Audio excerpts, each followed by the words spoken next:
आज basic class की second class है और कल कुछ मिस्टेक्स हो गई थी क्लियरिटी को लेकर और बहुत ज़्यादा बड़ा वीडियो हो गया था और कुछ और भी प्रॉब्लम्स थी। उनको आज हमने काफ़ी ठीक करने की कोशिश करी है, इसलिए हमने थोड़ा तरीका चेंज किया है। अगर आज भी कोई प्रॉब्लम या कुछ ऐसा लगे जो बताने लायक है तो आप प्लीज़ कमेंट करिए। तो हम आज सबसे पहले उन क्वेश्चन से स्टार्ट करते हैं जो हमने कल आपको करने को दिए थे। तो जिन्होंने किए हैं वो देखें और जिन्होंने नहीं किए हैं वो रोज़ किया करें, वीडियो पूरा देखा करें, फाइनल में क्वेश्चंस के आंसर जो है वो कमेंट किया करें। तो पहला क्वेश्चन जो था वो था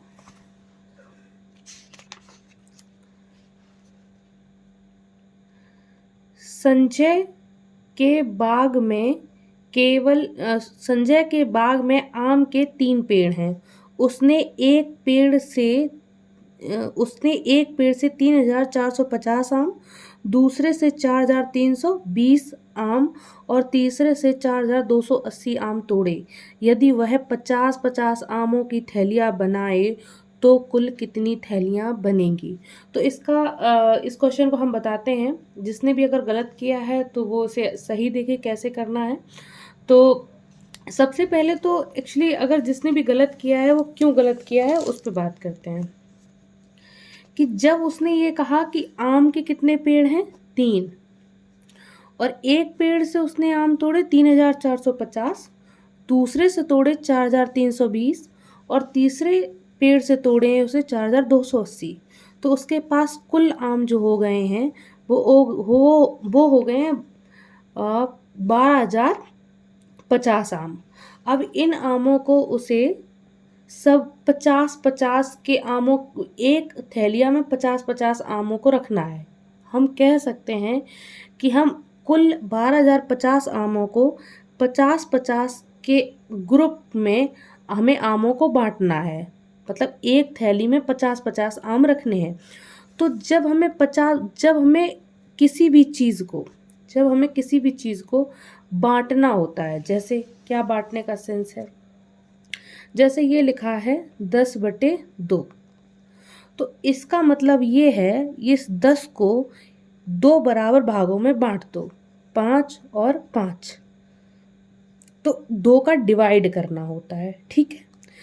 सेम यही बात है कि आम है उसके पास 12,050 और उसको 50-50 बराबर आमों में बांटना है। जब हमें बराबर बांटना होता है तो हम किसका क्या करते हैं, डिवाइड करते हैं। तो हम डिवाइड करेंगे। कुल आमों को हमें 50-50 के ग्रुप में बांटना है और हम बांटने के लिए क्या करते हैं, डिवाइड करेंगे। तो डिवाइड के लिए 0 से 0, 5 दूनी 10, 5 दूनी 10 और कितना बचा यहाँ से 2 और 0 20 हो गया, 5 चौको 20 और 5 एकम 5। तो 241 थैलियाँ या थैले हो गए। तो यहाँ समझने की बात जो थी वो ये थी कि जब भी ये कहे कि इतने इतने ग्रुपों में बांटो या 50-50 थैलियों में बांट दो, या ऐसे होता है कि 1200 पेंसिल्स हैं, 1200 पेंसिलें हैं और इनको बराबर और हर पैकेट में 20-20 पेंसिलें रखी जाती हैं, तो टोटल कितने पैकेट होंगे। तो कहने का मतलब तो यही है कि इन्हें 20-20 के ग्रुप में इन पेंसिलों को बांट दो। तो जिसके ग्रुप में बांटना होता है उतने का हमें डिवाइड करना होता है। तो इस तरीके के अगर 1200 पेंसिलों को हमें अलग 20-20 के ग्रुप में बांटना है तो 60 के ग्रुप बनेंगे, यानी 60 पैकेट बनेंगे। तो मुझे लगता है ये बात समझ में आई होगी। नहीं आई है तो आप हमें कमेंट करें, हम कल और ज़्यादा ठीक से इसे डिस्कस करेंगे। अगला क्वेश्चन था हमारा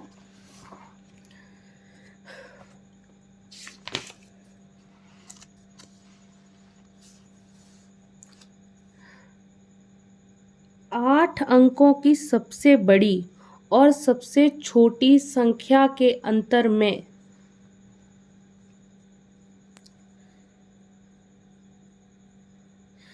8 अंकों की सबसे बड़ी और सबसे छोटी संख्या के अंतर में 3 अंकों की सबसे बड़ी संख्या से भाग देकर भागफल और शेषफल बताओ। अब इस क्वेश्चन को क्योंकि हम बेसिक से बता रहे हैं तो हम अपनी बात पूरी कहेंगे। 8 अंकों की सबसे बड़ी संख्या, मैथ्स हमने कल ही बताया था कि मैथ्स कोई फॉर्मूला बेस्ड नहीं है, अंडरस्टैंडिंग बेस्ड है। तो हम अंडरस्टैंड करेंगे कि क्वेश्चन कहने की कोशिश क्या कर रहा है। तो क्वेश्चन कह रहा है 8 अंकों की सबसे बड़ी। तो 8 अंकों की सबसे बड़ी हमने कल आपको बताया था कि बड़ी संख्या कैसे बनाते हैं। 1 अंक की सबसे बड़ी संख्या क्या है? 9 है। 2 अंक की सबसे बड़ी संख्या क्या है? 99 है। 3 अंक की सबसे बड़ी संख्या क्या है? 999 है। तो इसी प्रकार से 8 अंकों की सबसे बड़ी संख्या क्या है? हम 8 बार 9 लिख लेंगे, यही 8 अंकों की सबसे बड़ी संख्या है। और उसने कहा है 8 अंकों की सबसे बड़ी और सबसे छोटी संख्या। सबसे छोटी क्या होगी 8 अंकों की? 8 अंकों की सबसे छोटी संख्या क्या होगी कि हम 1 अंक की सबसे छोटी संख्या क्या है? 1। 2 अंक की सबसे छोटी संख्या क्या है? 10। तो 2 अंक की जब सबसे छोटी संख्या बोलते हैं तो 1 तो उसमें रहता ही है, बस एक 0 और लग जाता है। 3 अंकों की सबसे छोटी संख्या क्या है? हम 1 तो रखते ही हैं, 3 अंक बनाने के लिए हम 2 0 और लगा देते हैं। 4 अंक की सबसे छोटी संख्या क्या है? 1 तो हम रखेंगे ही, 4 अंक बनाने के लिए हम 3 0 लगा देंगे, 4 अंक की सबसे छोटी संख्या हो जाएगी। तो 8 अंक की सबसे छोटी संख्या क्या है? 1 तो रहेगा ही रहेगा, और हम 8 अंकों की बनाने के लिए इसमें 7 0 और लगा देंगे। ठीक है, ये हो गया। ये क्वेश्चन जो कह रहा है हम वो कह रहे हैं 8 अंकों की सबसे बड़ी और सबसे छोटी संख्या के अंतर में। अंतर का मतलब क्या होता है? 8 अंकों की सबसे बड़ी, 8 अंकों की सबसे छोटी संख्या के अंतर। अंतर मतलब इनको घटा दो, घटाया हमने तो इतना आ गया। अंतर में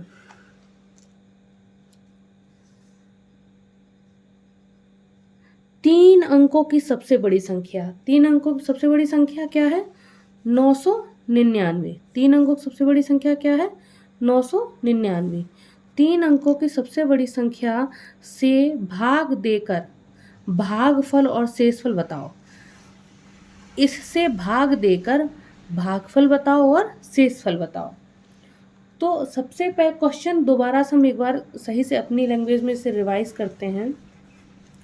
8 अंकों की सबसे बड़ी संख्या तथा 8 अंकों की सबसे छोटी संख्या के अंतर में, अंतर हमने निकाल लिया। 3 अंकों की सबसे बड़ी संख्या का हम भाग देते हैं। तो यहाँ मैटर करता है आपको भाग देना आता है कि नहीं आता है, हम उस पर बात करते हैं।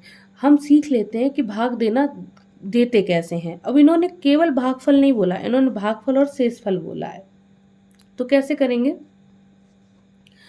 हम देखेंगे कि जब कभी भी हमें इतना बड़ा भाग देना पड़ता है,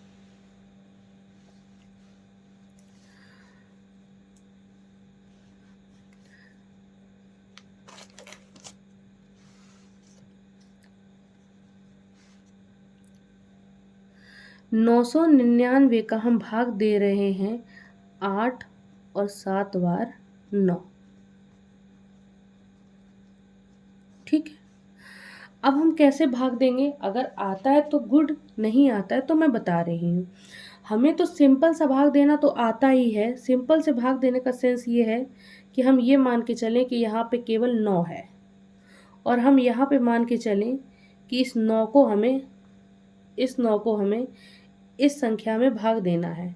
तो अगर हम इस 9 को इस संख्या में भाग देते हैं, सबसे पहले हम यहाँ पे 9 को लेके चलते हैं। जब 9 को भाग दें अगर हम इस संख्या में, तो हम 8 में तो नहीं देंगे, क्योंकि यहाँ पे जो लिखी हुई संख्या या कम से कम 9 हो या 9 से बड़ी हो, तो हम 8 में भाग तो नहीं देंगे। तो हम किस में भाग देंगे? 89 में। तो यानी हम 2 संख्या में भाग देंगे। और हमने कितनी संख्याएं छिपा के रखी हैं? 2।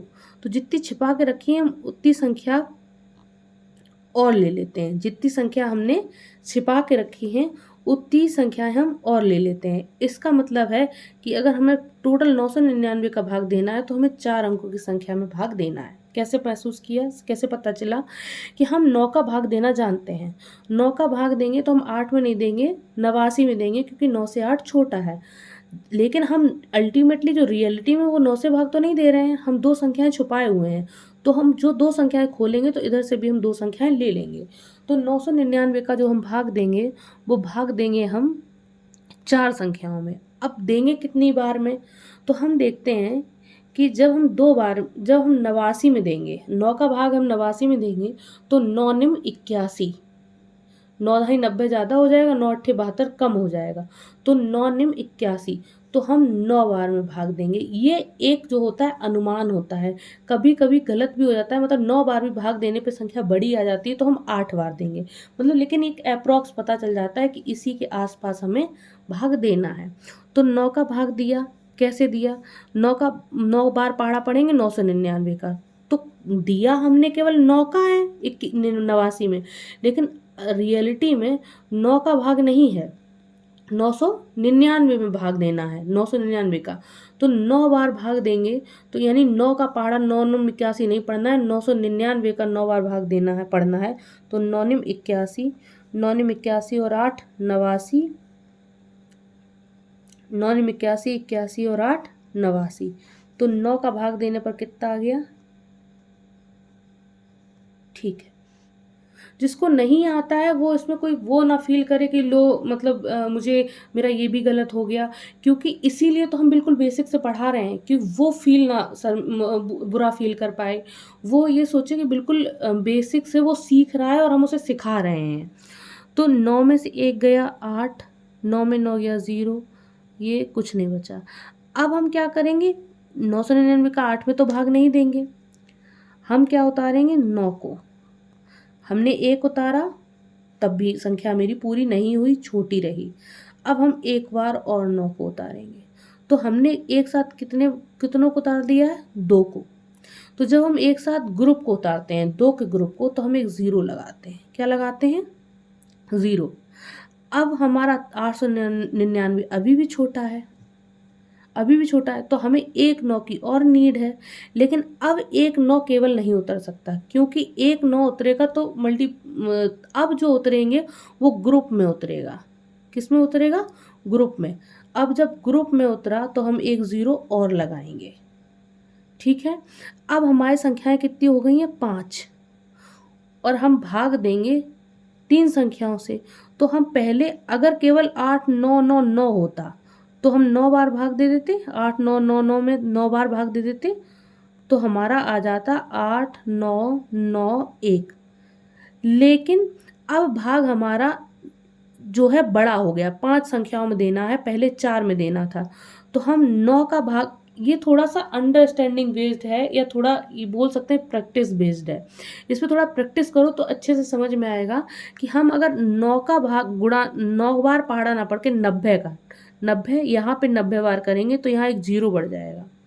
अब वही संख्या, क्योंकि और तो सब सेम ही था, बस एक 0 और आ जाए तो ये पूरी बात पूरी हो जाए, तो 90 बार भाग गया। अब 9 में से 0 गया 9, 9 में से 1 गया 8। अब यहाँ पे जो है दशमलव नहीं लगाएंगे, क्योंकि क्वेश्चन में आपसे सीधे सीधे ये पूछा गया है कि भाग देगा भागफल और शेषफल बताओ। तो जब शेषफल हमें बताना ही है, मैंडेटरी है, तो हम शेषफल, दशमलव का सेंस तो ये होता है कि हम अंतिम तक इसे भाग देते रहें, अंतिम तक तब तक भाग देते रहें जब तक नीचे कुछ बचे ना। जब शेषफल बचाना है तो हमें ऊपर दशमलव सब लगाने की जरूरत है नहीं, तो हमारा भागफल बचा है 90090 एंड शेषफल बचा है 89। अगर कुछ मिस्टेक्स हमसे हुई हो तो आप मुझे बताइए, हम उसे सही करेंगे। तो जो हमने कल के 2 क्वेश्चन दिए थे वो तो हमने बता दिए हैं। अब हम कल के क्वेश्चन को लेकर हम आगे बढ़ाते हैं बात को।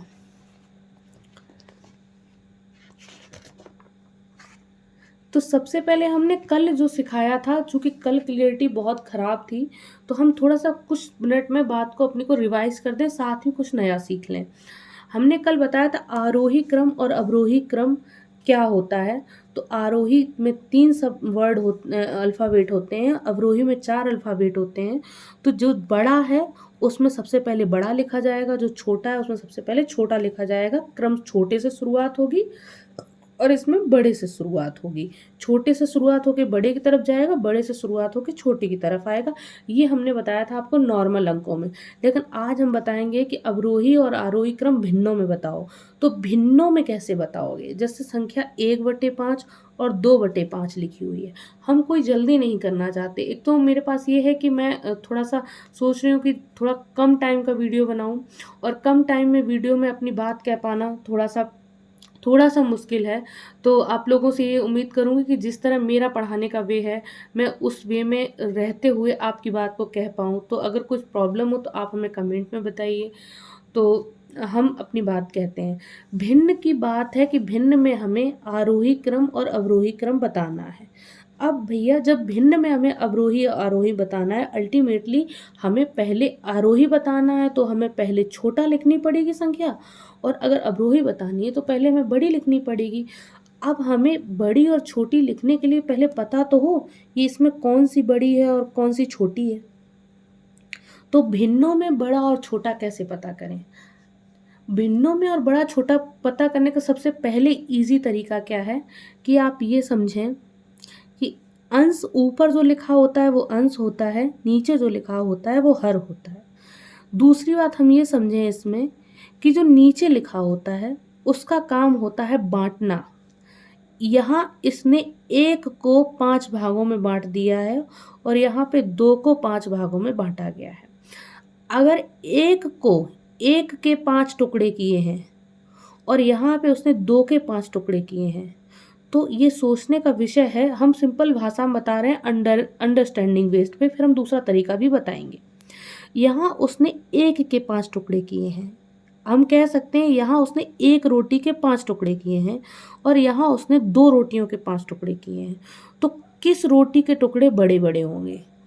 जहाँ उसने 2 रोटियों के टुकड़े 5 किए हैं वो बड़े होंगे ना। तो ये बड़ी संख्या हो गई, ये छोटी हो गई। तो अगर आरोही क्रम लिख रहे हैं तो यही सही है, अवरोही क्रम लिख रहे हैं तो पहले 2/5 फिर 1/5। ये तो एक तरीका हुआ। दूसरे तरीके को हम सबसे पहले, इसमें मेरा मेन फोर्स यही बताने का था कि अगर हर बराबर हो तो संख्या वो बड़ी होगी जिसका अंश बड़ा होगा। ठीक है, पहली हमने तरीका आपको बताया बड़ा छोटे का कैसे है कि जब हम ये देख रहे हैं कि नीचे जो लिखा होता है उसका मतलब होता है ऊपर वाली संख्या को उतने भागों में बांटना। जैसे लिखा है 10/5 और यहाँ पे लिखा हुआ है 15/5। ठीक है, तो यहाँ पे इसने 10 के 5 टुकड़े किए हैं, तो 10 के 5 टुकड़े करेगा 2-2 के भाग में होंगे, और यहाँ उसने 15 के 5 टुकड़े किए हुए हैं तो 3-3 के भाग हुए। तो एक तो सीधी बात ये है कि यहाँ से हम सीधे सीधे ये देखेंगे कि जब हर बराबर होता है तो बड़ी संख्या वो होती है जिसका अंश बड़ा होता है। ठीक है, 2 संख्याओं में ऐसे समझ लें। दूसरी बात तो हमने यहाँ से समझा कि जब हर बराबर है तो बड़ी वो होगी जिसका अंश बड़ा होगा।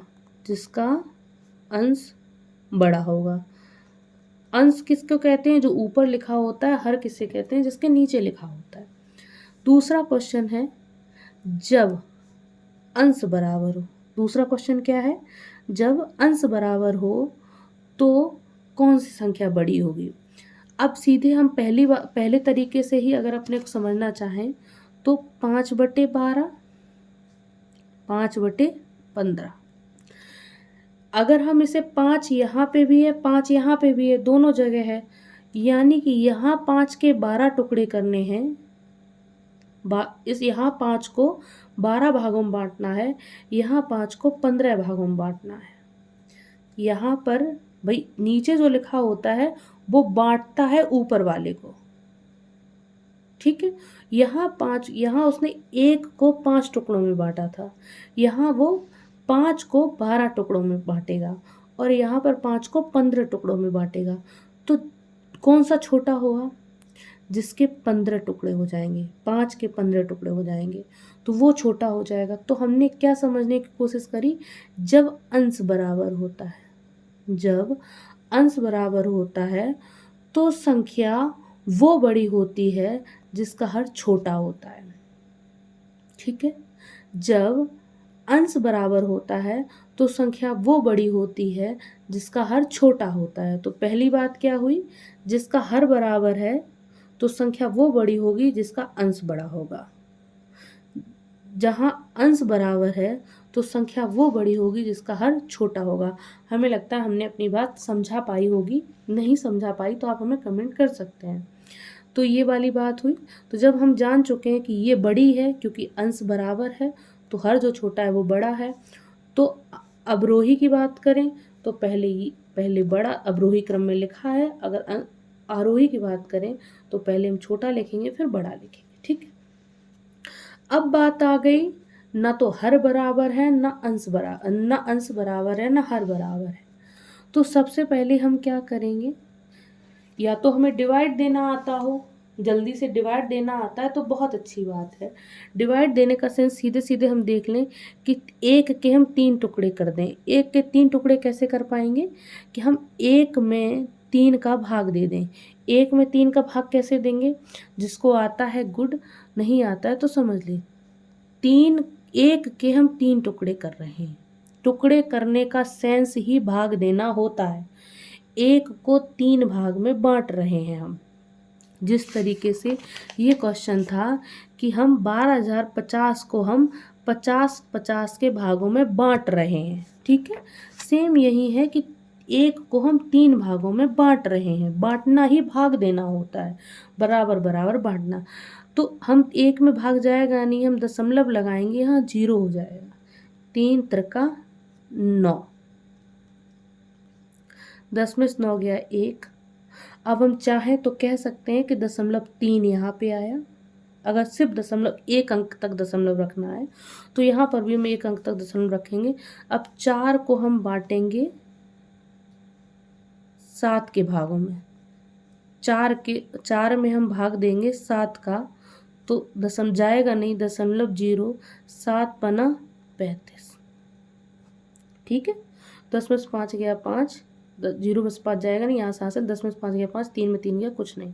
तो अब यहाँ देखो, ये आया 0.3 और यहाँ आया 0.5। ठीक है, तो अब हम देखेंगे ये कौन सी बड़ी है, जो दशमलव के बाद बड़ी है वो बड़ी है, तो ये बड़ी हो गई।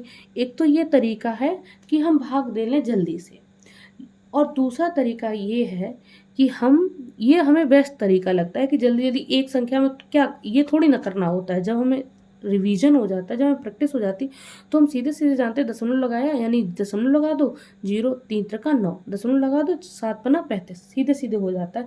लेकिन दूसरा तरीका क्या है कि हम इसमें कैची गुणा कर दें। ठीक है, इसका इसमें 7 एकम 7, 3 चौको 12।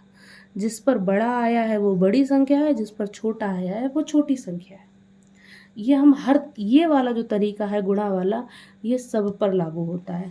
सब पर लागू का सेंस ये है कि अगर हम इसमें गुणा करें तो 5 एकम 5, 5 दूनी 10, तो वैसे भी ये बड़ी थी, अभी भी बड़ी आई। इसमें देखो 15 पना 75, 12 पंचे 60, तो हर छोटा था, अंश बड़ा था, तो हर छोटा है वो वैसे, हर जिसका बड़ा था तो वो छोटी होगी, छोटी है। और यहाँ पे देख लो ये बड़ी, यहाँ पे देख लो 1/2, 1/3, 1/4 में सीधी सी बात है, अंश अगर बराबर है तो छोटी वो संख्या होगी जिसका हर बड़ा है। तो सबसे छोटी, अगर अवरोही क्रम लिखें तो सबसे, और बड़ी कौन सी होगी, जिसका हर छोटा है। तो अगर अवरोही क्रम करें तो लिखा हुआ है, और अगर आरोही क्रम कहें तो हम पलट देंगे। आरोही क्रम में हम सबसे छोटा, फिर उससे फिर बड़ा। ठीक है, अंतर का मतलब हम लोग जान गए हैं। अंतर का मतलब होता है घटाना। वो जैसा कि हमने सोचा था कि हम बड़ा नहीं वीडियो करेंगे, तो हम बोध मास कल सिखाएंगे और यहीं रखते हैं। और ये हम प्रतिशत वाली चीज़ें भी कल बताएंगे। तो कल तक के लिए हम आपको अलग 2 क्वेश्चंस देते हैं। अगर आप पूरा वीडियो देखेंगे तो आप लास्ट में सॉल्व करेंगे। तो पहला क्वेश्चन यही है।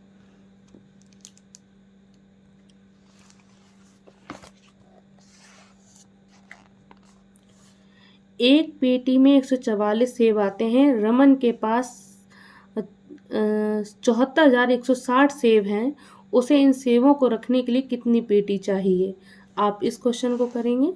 दूसरे क्वेश्चन को, एक किसान के पास 7,855 किलोग्राम चावल हैं। वह उन्हें 102 बोरों में बराबर बराबर रखता है। प्रत्येक बोरे में रखे गए चावल का वजन तथा शेष चावल का वजन कितना होगा? आप हमें कमेंट सेक्शन में इनके दोनों के आंसर बताएंगे। आप अगर पढ़ना चाहते हैं तो आप हमारे वीडियो को शेयर करें, लाइक करें, सब्सक्राइब करें और कमेंट करके आंसर्स दें। अपनी प्रॉब्लम जो हो आप उसे पूछें कमेंट में। और अगर इन सब के बावजूद आप ये कहें कि मेरी मैथ नहीं अच्छी है और मुझे कोई पढ़ाता नहीं है, तो आप इसके हकदार नहीं हैं। आप अगर देखते हैं रोज़ तो हम आपको गारंटी देते हैं कि आप किसी भी कंपटीशन, बड़े से बड़े कोई भी CGL हो, कोई भी एग्ज़ाम हो, CSET हो, आपका 100% क्वालिफाई होगा। ये मैं आपको गारंटी देती हूँ क्योंकि मैं ये बेसिक से मैं ऊपर तक लेके जाऊँगी। तो यही हम अपना वीडियो रुकते हैं। Thank you.